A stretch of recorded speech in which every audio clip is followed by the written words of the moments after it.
problem in Syria is this. On one side, you got Bashar Assad, you got Iran, you got Russia, you got China who voted against the United Nations Security Council resolution. On the other side, you got freedom fighters who don't really know who they are. Al-Qaeda is there. Hezbollah is, of course, there. They're on the side of Bashar al-Assad and Iran. And then you got Turkey. So if you interject yourself into this, whose side do you come down? That's the problem. You know, back some time ago, 1983, we sent United States military forces to a country in the Middle East that was undergoing a civil war. That was Lebanon. We didn't give people the right rules of engagement. We didn't give them real good, clear intent. The next thing you know, about 250 Marines lost their lives.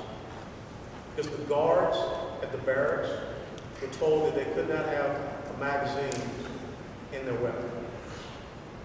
And Hezbollah at the time saw it, and they went right straight through. We don't want to put our military in that situation. A military that we're talking about cutting an additional $500 to $600 billion off of.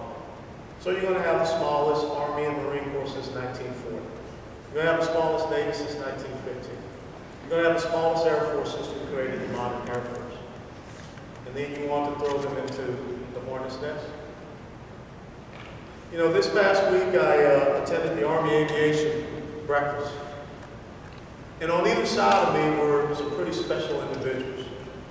They were pilots for the 160th Special Operations Aviation Regiment, the Night Stalkers. The commander was on one side, the chief warrant officer on the other side. Between the two of them, they had 40 tours in the combat zones. And the chief warrant officer that sat next to me, he flew one of those helicopters on the Osama bin Laden raid. They talked to us about how the airframes are starting to show the adverse effects of these constant deployments and constant missions. The world is even crazier.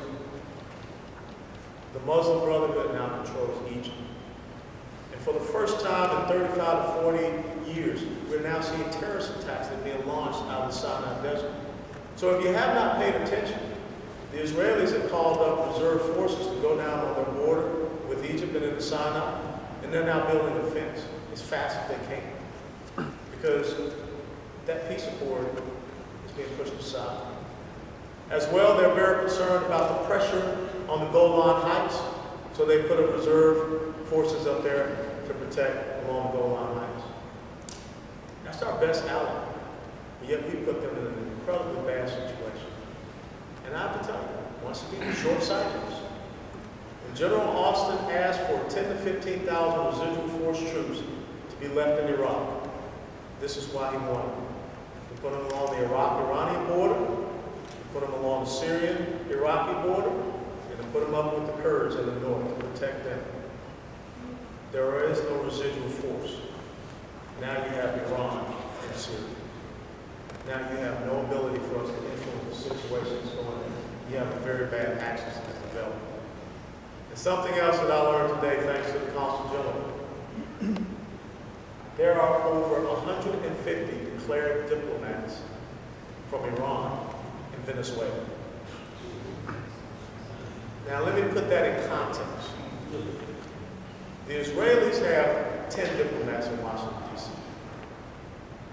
Why are there 150 declared diplomats in Venezuela from Iran? Next slide.